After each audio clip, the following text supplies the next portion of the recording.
un tema que, o sea, vamos a empezar, hoy es el día de la entrega de los trabajos, eso nos habíamos olvidado, ¿Qué es? ¿no? ¿O el 20? ¿Qué es el día? No, el 20, profe. El 20. Perdón, me 20. confundí. Yo pensé Me confundí yo. No, recuerden que los chinos están actuando sobre mi cerebro también.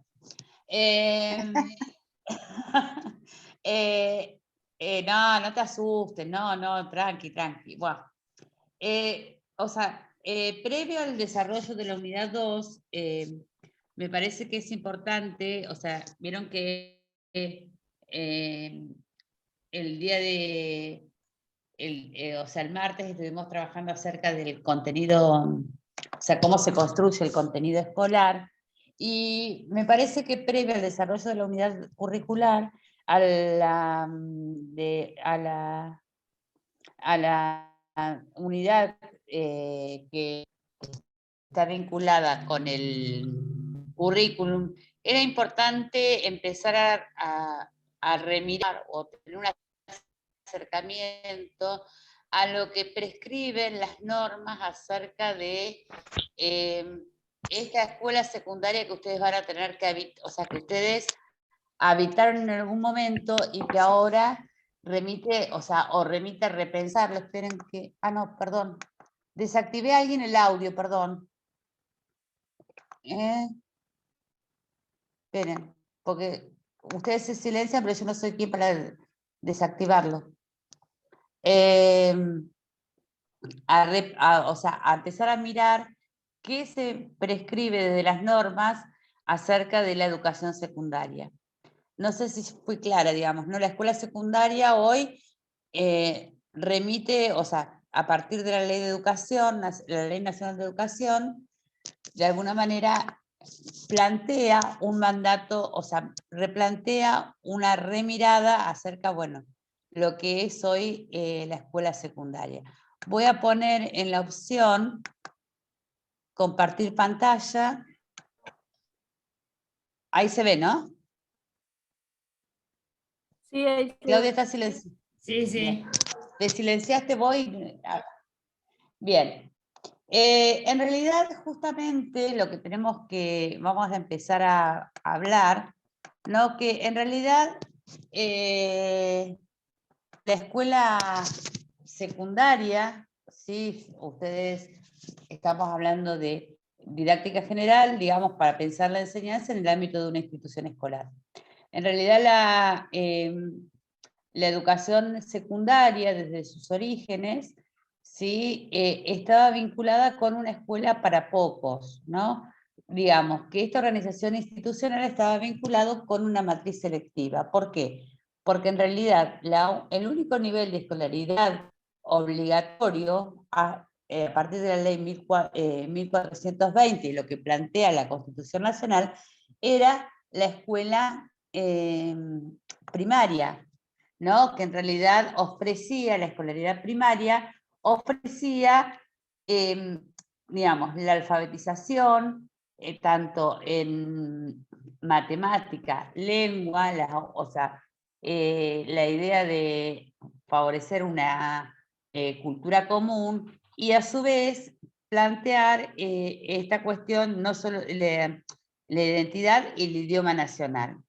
Y la escuela secundaria, sí se pensó, por allá por el 1800, que esta escuela era solo para aquellas personas que tenían posibilidad de seguir una carrera universitaria, históricamente hablando, ¿no es cierto? Entonces, en realidad lo que sucedió es que, digamos, en la construcción de este nivel de sistema educativo se fue constituyendo atendiendo a este origen que da lugar, que es una, digamos, escuela que era para pocos, una escuela selectiva, ¿no? En realidad, también, o sea, pensándolo de esta, o sea, esta matriz, ¿no? Esta impronta que se le da, se puede materializar en la escuela de estas maneras. Por ejemplo, fíjense, las condiciones laborales del docente. ¿Cómo son las condiciones laborales del docente? Por ejemplo, que están designados por horas cátedras, por un lado. Fíjense que seguimos históricamente hablando de nuestras condiciones laborales nuestras y somos interinos, no tenemos posibilidad de titularizar. Se hicieron, creo que 2 o 3 titularizaciones en la historia del sistema educativo acá en la provincia. La última creo que fue por el 2000 y después no hubo nunca más titularizaciones. Todas las normativas estaban vinculadas con esta cuestión, ¿no?, de pensar en el fracaso, pensar en la deserción. El currículum estaba segmentado de alguna manera, y esto lo vamos a seguir trabajando, segmentado por espacios curriculares que estaban muy vinculados, como en algún momento lo podríamos decir, desde un lugar más atomizado del conocimiento, y también un poco con lo que decíamos la clase anterior, ¿no? Que por ejemplo, en el tema de la organización, por ejemplo, de la unidad curricular historia, por ejemplo, estaba pensado desde una mirada más eurocéntrica, digamos que teníamos primer año de edad antigua, segundo año historia medieval, tercer año educación medieval, historia medieval y moderna en segundo año, tercer año era historia argentina, en cuarto año era historia institucional argentina. Fíjense en geografía, empezábamos desde Europa y Oceanía, de África y Asia, y después íbamos a Europa, después en tercer año Argentina, y teníamos hasta tercer año. Entonces, justamente había un currículum segmentado, ¿no? Y también esta cuestión de pensar que, cómo estaba organizada la enseñanza de tal manera que los estudiantes transitaban estas unidades curriculares, pero sin, sin ningún tipo de conexión. Digamos que a partir del año 2006, con la sanción de la ley 26.206, bueno, se está planteando una cuestión o se planteó un cambio en la escuela secundaria. En realidad, ¿qué pasa? Esta escuela secundaria, ¿sí?, necesitaba o necesita que el mandato fundacional o esta matriz que le dé identidad a esta escuela cambie. Cambia entendiendo por qué, porque en realidad se convierte en obligatoria la escuela secundaria. Entonces, el Estado debe garantizar la permanencia de los estudiantes dentro de la escuela secundaria, ¿sí? A su vez, ¿alguna pregunta hasta acá? No, profe, ninguna. Va bien. Bien. Por otro lado, esta cuestión que se plantea, ¿no?, de la ampliación de los derechos que tienen todos los derechos educativos que tienen los estudiantes. ¿Sí? Entonces, en realidad, pensar o sostener que el sujeto, esperen que acá me parece que me están hablando algo por el chat. A ver, sí, Mauricio, no es que cambió el mandato, cambió el mandato dentro de las normas, ¿sí? A partir del 2006, la Ley Nacional de Educación, la 26.206, y creo que en la provincia es la Ley 91, que está, digamos, que prescribe el tema fundamentalmente de la obligatoriedad de la escuela secundaria. Y por otro lado, sí, esta ley se fundamenta en la ampliación, digamos, de los derechos educativos de todos los estudiantes, y esto no sé si se logra o no se logra, pero ha intentado, la prescripción lo que plantea es, de alguna manera, un cambio en esta matriz de ser una selección de una escuela para pocos, convertirse, digamos, en una escuela para todos y todas, ¿sí? ¿Alguien está haciendo alguna pregunta? No. Bien. Entonces, acá aparece también un concepto que sin duda lo han trabajado. O sea, ¿qué pasó? En realidad ahora, o sea, a partir digamos, de esta mirada de la ley, ¿no?, de educación, va a apelar a este concepto de trayectorias. Yo no sé si este concepto, o sea, han estudiado el concepto de trayectorias en pedagogía. ¿A qué apela el concepto de trayectorias?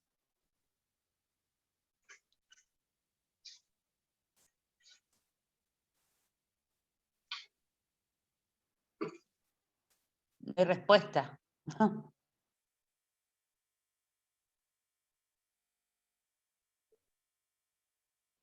Bien, sigo entonces. El concepto, a ver, perdón. Alguien me está hablando por el chat.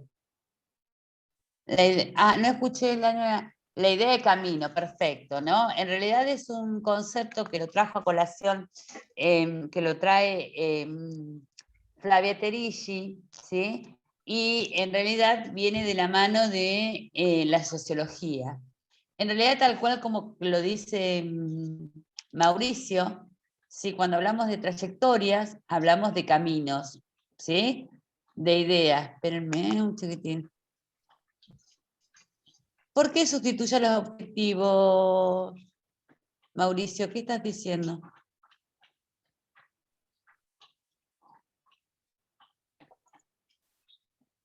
¿Estás ahí con audio?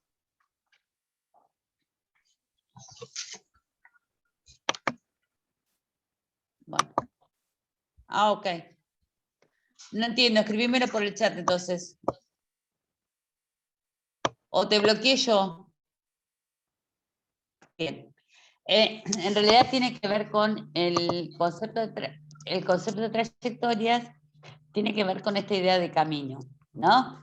En realidad es pensar, o sea, esto viene un poco de la mano de la sociología también, y en realidad lo que se plantea es, bueno,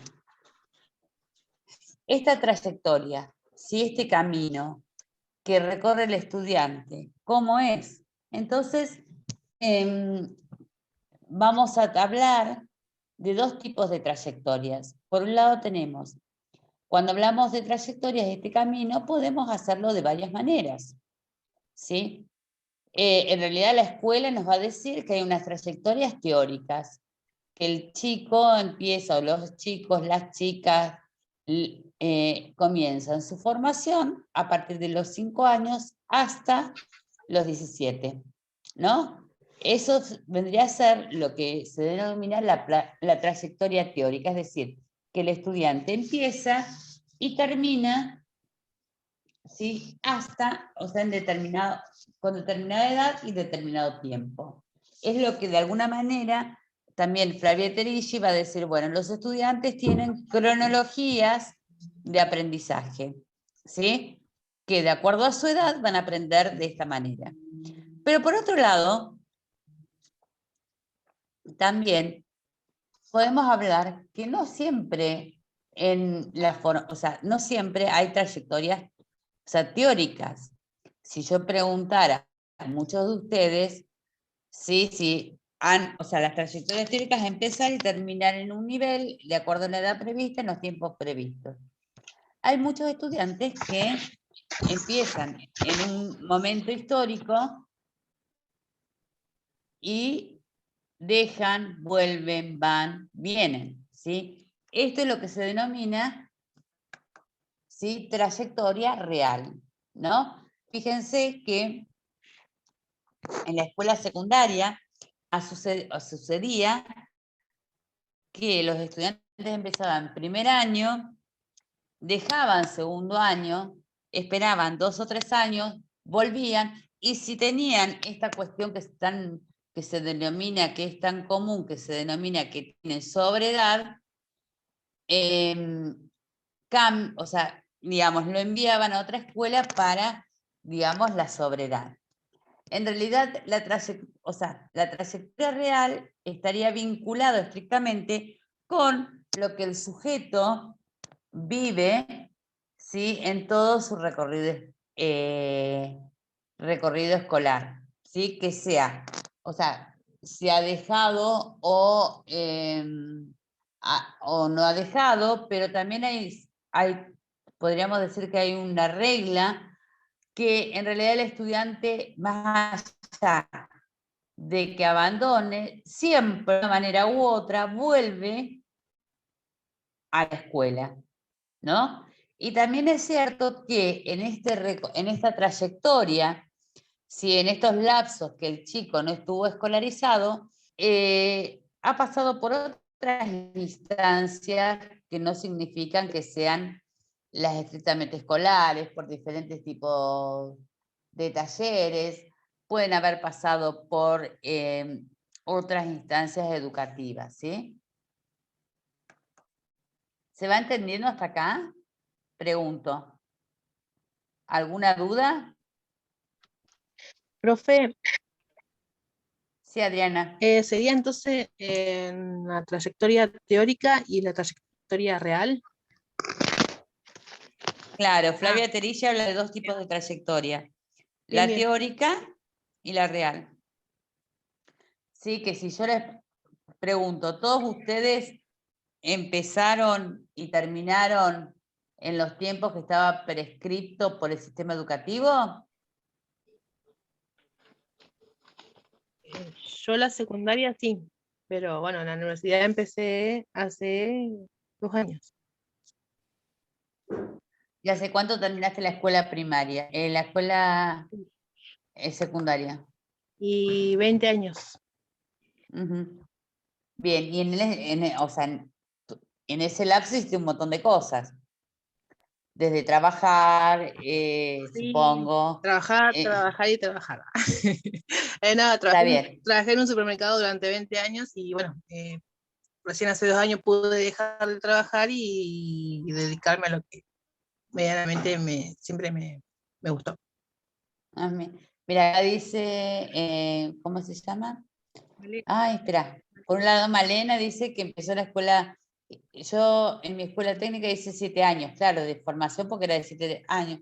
Y acá creo que uno de los chicos dice que empezó en el 2014, terminó en el 2014 secundario, en el 2019 y 2020 ya arranqué la universidad. Claro, vos seguís tu trayectoria, Fiorella, vos seguís tu trayectoria teórica, terminaste en el 2019, en la secundaria, 2020 seguiste la secundaria. Y por ahí no vi uno de los chicos, esperen a ver, esperen un chiquitín.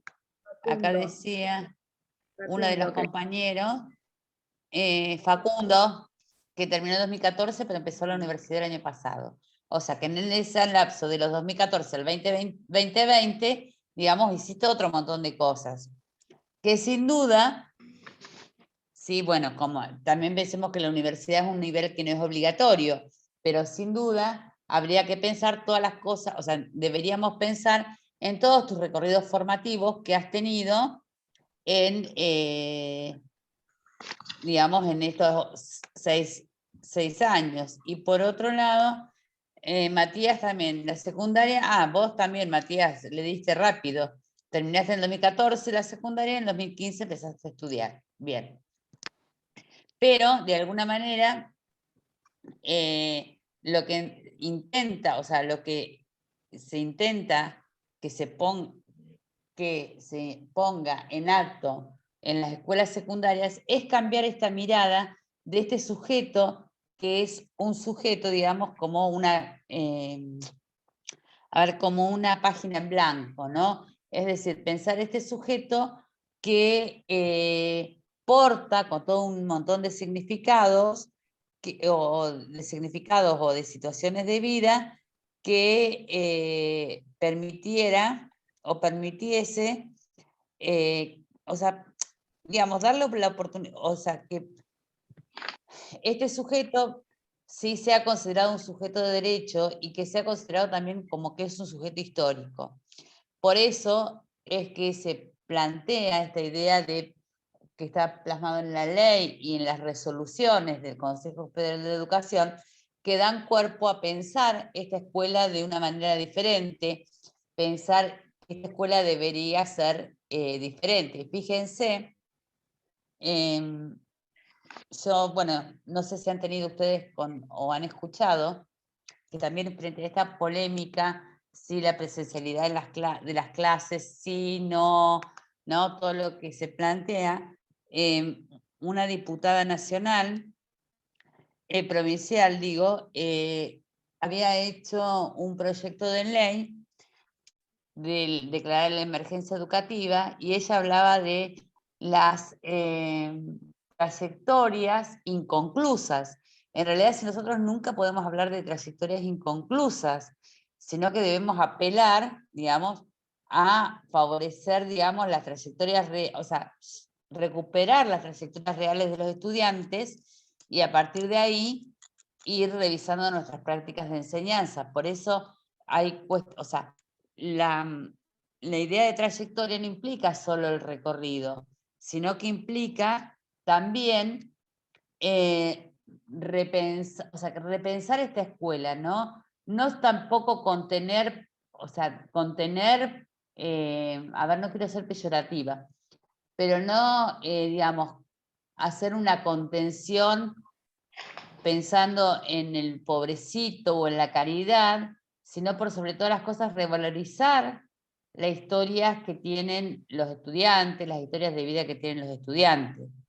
Porque también es cierto que hoy tenemos estudiantes, y esto Claudia, Emilce, lo saben por ahí mucho mejor que yo, y yo, bueno, que son padres de familia, que trabajan, que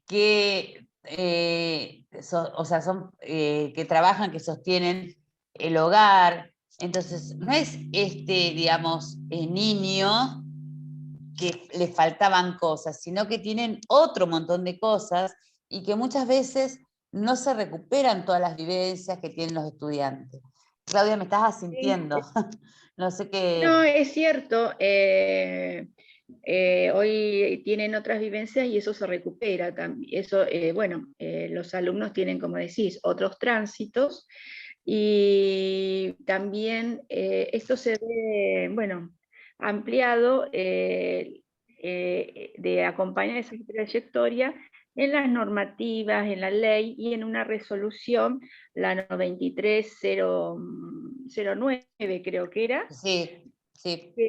Es tratar de apoyar donde le da mucha amplitud a las instituciones, sí, para lograr, a partir de las propuestas pedagógicas, las evaluaciones, atender lo que decía Marisa, las trayectorias, fortalecer todas las instancias de apoyo a los alumnos como parte, digamos, del régimen, o sea, de lo que tiene que ver con lo académico, con lo que tiene que ver con las trayectorias escolares de los alumnos, en las escuelas secundarias, ¿no? En este sentido, y también con la contribución que hay planes para poder mejorar esa oferta para atender las necesidades de los alumnos, ¿no? Que es el plan de mejora institucional, que las instituciones pueden financiar a partir de alguna línea del proyecto educativo institucional, que es el proyecto matriz de una institución,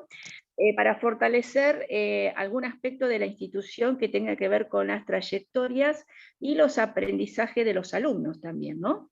En ese sentido. Entonces, hay todo una apuesta de lograr que puedan, digamos, lo que tenga que ver con la acreditación, la evaluación, la promoción de los alumnos, los acompañamientos para lograr eso, las condiciones, principalmente favorecer las condiciones de ingreso y también la permanencia y la movilidad de esos alumnos en las instituciones escolares. Es muy amplia esa resolución en ese sentido y por lo tanto siempre trata de fortalecer esos aspectos. Y bueno, tiene que ver con esas trayectorias también de los alumnos, las dificultades que puedan llegar a tener, tratar de fortalecerlas en ese sentido para esa movilidad, esa idea de movilidad de que los chicos puedan promocionar, ¿no? En ese sentido y egresar, ¿está? Y tiene que ver también con los aspectos de la cultura institucional de una escuela, que tiene que ver con acuerdos de convivencia, o sea que es algo muy amplio que la institución puede autogestionar esos aspectos también. Eso quería agregar.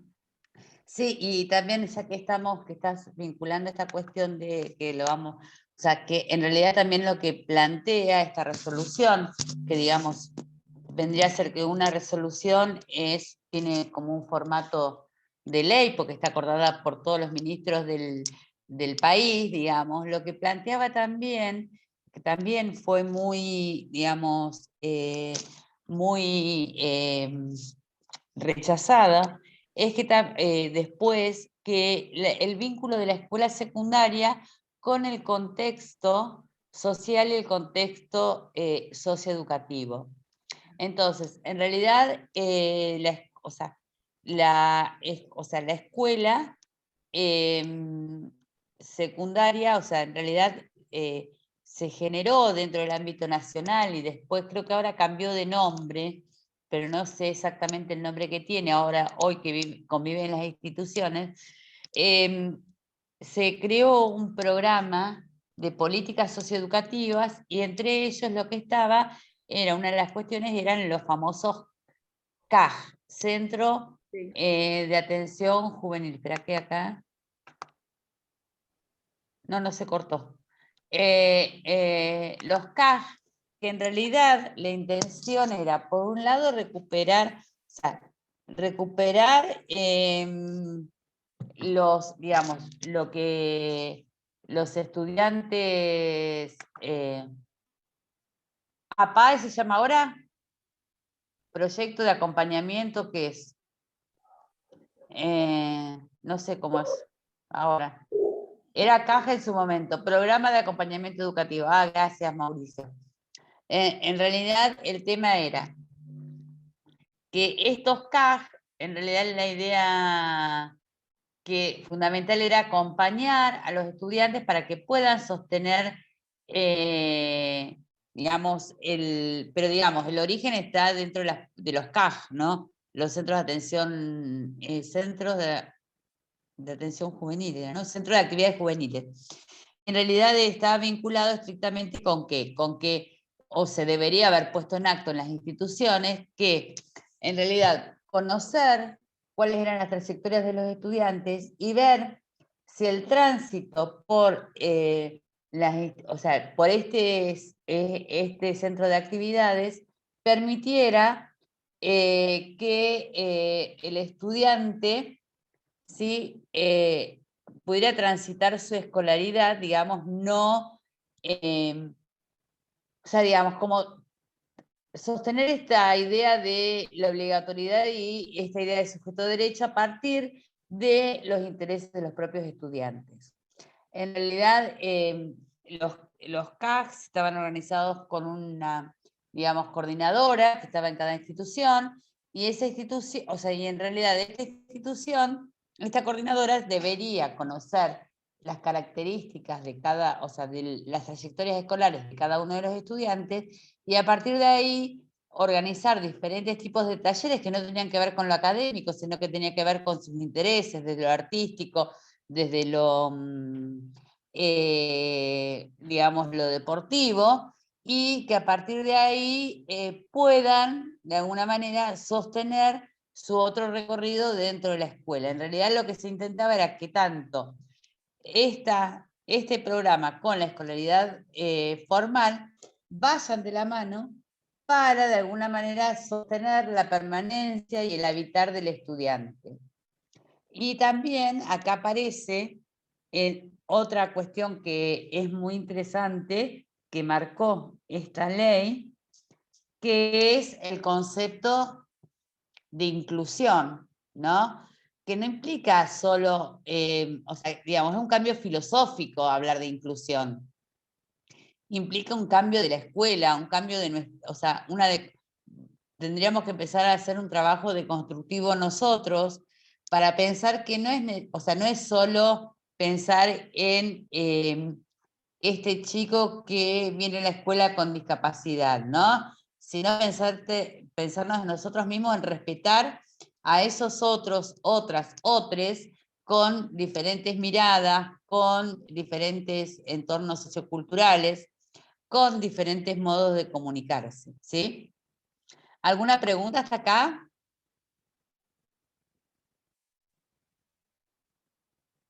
No, profe. Bien. Espera que acá alguien me está hablando por el chat, me parece. Ok. No. Sí, en realidad... ¿Eh? En realidad la idea es de, o sea, o sea, la idea de, o sea, no es que la escuela va a ser inclusiva porque va a aceptar solo, o sea, aceptar tal cual, Mauricio, lo que estás diciendo que involucran otras instituciones y actividades extraescolares, sí. ¿Qué es la PAE? El tema es que los CAJ. La PAE es el cambio del CAJ por la PAE, porque el CAJ venía de un programa nacional. Sí. Después, en la gestión anterior de Macri, digamos, se cerró este programa de políticas socioeducativas y desde la provincia se tomó esto que se denomina PAE, que yo sabía que tenía un nombre especial, que no era ese nombre que es el PAE, que está, o sea, entiendo que los talleristas quedaron en esta, digamos, en este espacio institucional. ¿Qué decís, Mauricio? Hola, Ahí, ¿tengo audio? sí, Sí, en realidad es un programa que viene desde Nación y tiene sus referentes en cada provincia, que obviamente los pone cada gobierno provincial, y lo que tiene es bastante diferente. Yo no sé si te referís a este, yo digo, el que yo conozco actual, que se lanzó a fines del año pasado, en septiembre más o menos del año pasado, lo que hace es trabajar con el servicio de protección de derechos de cada una de las localidades